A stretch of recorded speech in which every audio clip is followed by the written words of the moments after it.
What is Papa putting in the oatmeal? Nothing. Putting applesauce in it. Oh, what did I hear about beans in the oatmeal?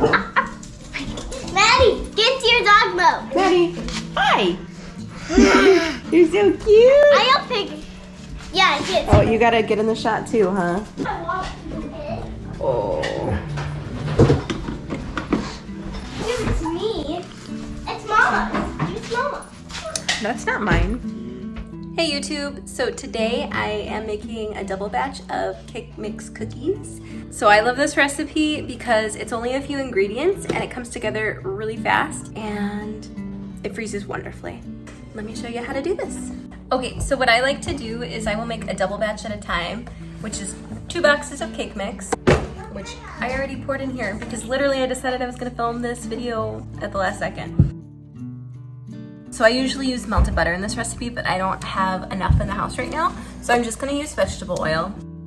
One recipe calls for half a cup, so I'm gonna be using 1 cup of oil total.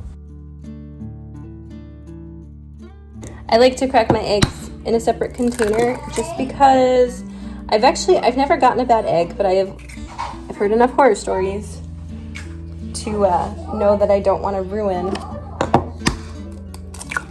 whatever I'm cooking or baking.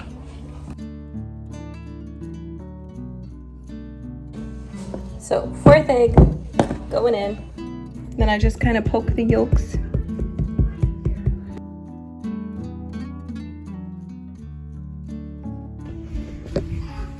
Let's see if I can do this one-handed. It should be thick like a cookie dough. So I like to add both white chocolate chips and some kind of chocolate chip. So the recipe calls for about 1 cup if you're making a double batch, 1 cup of chips in a double batch. But I always am a little heavier handed with the chips.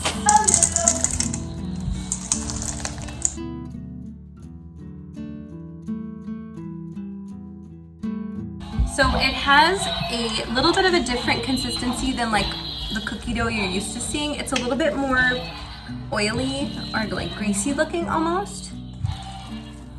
But it's gonna make some really good cookies, trust me. Another thing I really like about doing cake mix cookies, they have a unique cookie flavor. It's not like your regular chocolate chip cookie that you'll eat. They have a softer kind of texture to them. They're still chewy, but I don't know. I remember when I was a kid, when my mom would make these, a few days after she would make them, if there were any left, normally like regular cookies that are made with like the butter flour when you make them from scratch, those, they would kind of, the texture would change. They would start to go a little bit stale almost. And these, they stay soft for a long time. I don't know, they've never lasted a week around here, but now I'm curious. You can do so many things with cake mix cookies. I have seen people do like red velvet cake mix cookies with red velvet cake mix. This step is totally optional. You could definitely just roll the cookie dough into balls and bake it. It would bake totally fine like that. But what I like to do is I kind of like to tap it a little bit. I will just take my cookie dough into balls and I will just roll it loosely and just set it on the tray. And it's okay if they touch, they'll be okay, but I like to give myself a little bit of room.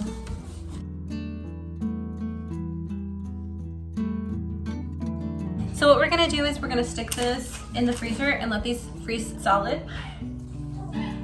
Some of them I will stick in the fridge rather than the freezer and just let them chill down just a little bit before I bake them so they don't spread out quite as much when they bake. But the rest of them, these guys, I will stick in the freezer and I will let them freeze solid, and then once they're fully frozen, I will pop them up off this tray and stick them into a zip top bag and just keep them in the freezer. And that way, whenever I want to make some cookies, I have little pre-portioned balls of cookie dough. We're ready to go.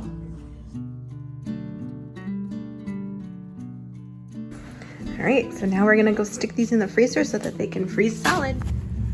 Do you like bluebells? I do. What do you have? Bluebells. Oh my gosh, those are so beautiful. That's quite the full bouquet you have. Well, What are you gonna do with it? I'm gonna put it in the pot that you have. Oh, the vase?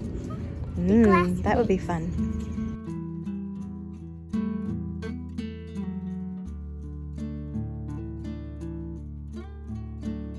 Hey guys, it's almost dark outside, but I thought I would try to get some tomato plants in the ground. These guys have been hardening off for about a week, and I just wanted to get them in the ground. The kids are all in bed.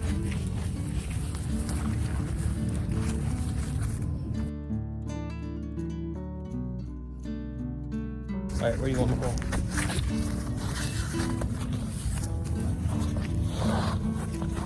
Here, do you want to dig this one down a little deeper?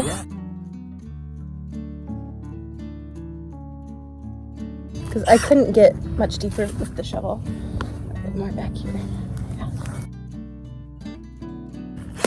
So I just wanted to add here that if you do use the drill with the auger attachment to drill your holes, be very careful, because if you hit any tree roots or rocks, it could actually catch on the auger and you could seriously get injured. I've heard of people like breaking their wrists doing this, so be careful. Oh, that's perfect. Hey guys, so it's actually the next day and I wanted to come back and let you know what these kind of look like after they've been freezing. So they just kind of pull apart like this, and then you just chuck them into a freezer bag.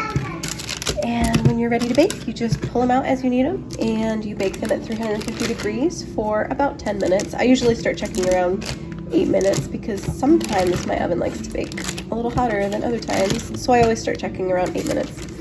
But usually these take about 10. Whoops.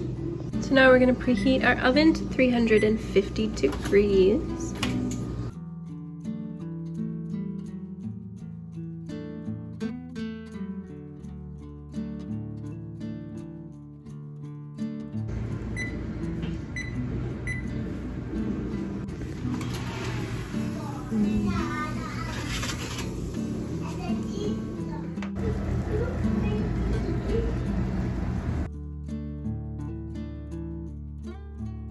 You're really tall in your boots. Yeah. Have a cookie. So I get a cookie. Oh, that's soft. They're Cake Mix cookies. Very good. Hey Charlie, try a bite of cookie. Those are good? Uh-huh. Oh my gosh, you're making a mess all over your face. Slow down. Was it good? I'm not even gonna bother putting these away because my kids are gonna eat them after supper tonight. My kids and my hubby. Great.